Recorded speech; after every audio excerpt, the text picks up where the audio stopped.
Hey guys, welcome back to another video. My name is George. If it's your first time here and if you're returning, thank you for waiting about 6 months. It's been a long time since I uploaded, maybe 5. If you watch the channel, you know I bought another garage and that has kept me busy for the past 6 months. But we are back at the old workshop and I've got some explaining to do. If it's your first time here guys, this is going to be more of a talking video and update on what is going on the channel and what will be going on the channel. Sounded a bit weird. So if you're interested in some other stuff, I'm sure there's some on the side. You always get the previous videos, so please give them a click and watch. And if you're returning, thank you for waiting. And as I said, I've got some explaining to do. Now this is the old workshop which I subrented to someone because I really didn't want to let it go. It's a good location and good price. Now about 2 months in, they didn't have any money to pay rent, so I kicked them out, and for the money they owed, I kept their toolbox. I gave them a chance to pay the money back, but they just didn't want their tools. So I scored a toolbox from Snap-on. I'm gonna keep it here. I'm gonna go through it right now, chuck everything out, and then try and replicate my other toolbox so the stuff is in the same location. Now this is my friend's Ollie's car. He's also my employee in the other garage, so I'm sure you see him on the channel as well as the car. So if you're into WRC, stay tuned. Now I did have to sell the Crown because I needed some money for the business. I got, you know, fairly reasonable amount for it from Chris, who's a friend and a customer as well. He blew up the gearbox, I fixed it for him. I think the car is all good. Now if you're thinking of converting the Crown with a J160,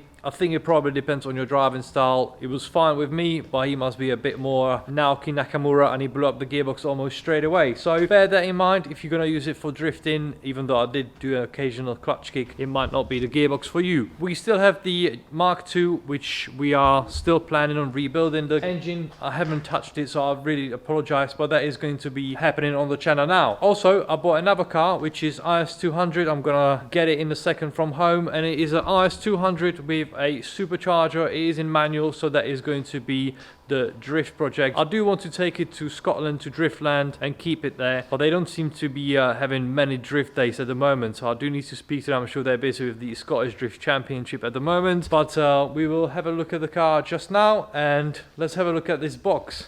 So nice Snap-on. I think this is the KRL version, which has got the nice chrome bits. It's a bit more heavy duty than my other box. And lucky it is, because when they were moving it, they dropped it from the lorry. The toolbox itself might be worth some money, but is, you know, it definitely seen better day. I think all the runners are pretty much knackered. It does have some tools in it, but to be honest, they're completely worthless to me, or most of it is, because they're just not complete. They were owned by a person that obviously didn't care as much as I do. So I don't think there is a complete set of anything. So I think we'll have to start from scratch and build it. You know, things like pliers, obviously they don't need to be set, but sockets and stuff, they definitely do for me. So what I'm gonna do now, just empty everything out of the box.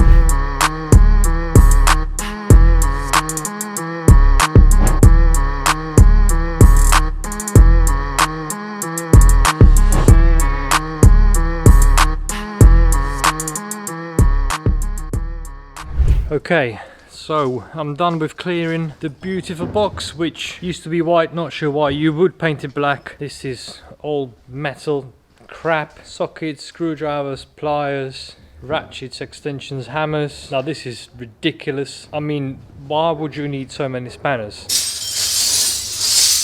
Unless you don't know where they are. And then a few little bits and pieces we're gonna keep. So I'm thinking, let's clean it up.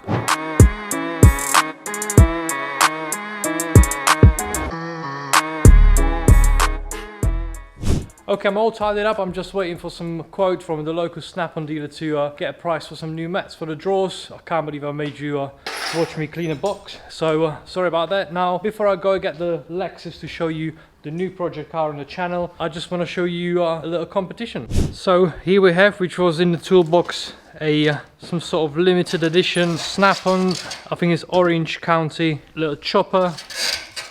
In the original box, little Snap-on toolbox. Sorry about that coffee.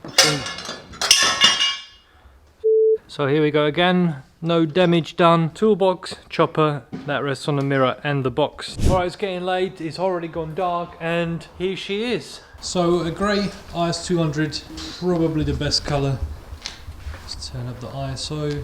Probably the plate's worth some money. I doubt it. And then let's have a look under the bonnet. And here is one of the main reasons why I bought it, a supercharger. So personally, I don't know a lot about supercharging IS200. When I say a lot, I don't know absolutely anything, but this car was a reasonable price. I paid £2,000 as it is, and the plan is to build a low budget drift car that I can keep at driftland. So what we're going to do first, we're going to put some coilovers on it. I've got a set of coilovers from the Crown, which is the same chassis. Obviously the Crown is a bit heavier and the coilovers meant to be for the Crown, so it might make it a bit stiffer than the coilovers for the IS200, which suits me fine. Then we're going to put some bucket seats in. I've got a pair of bucket seats that actually used to be in the famous Monkey London Honda CRX. So you're going to put them in there. You're going to put a steering wheel and a lock kit over the car.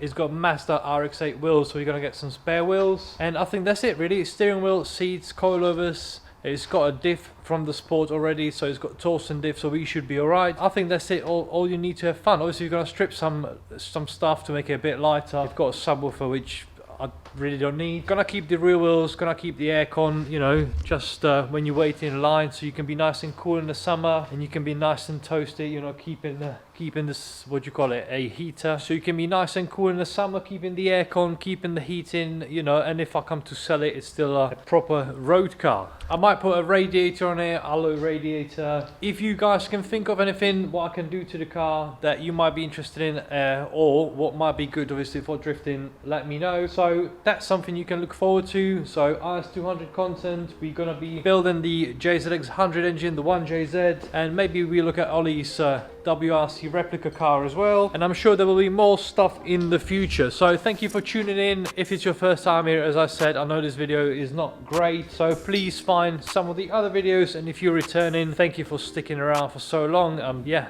cheers guys, I'll see you later.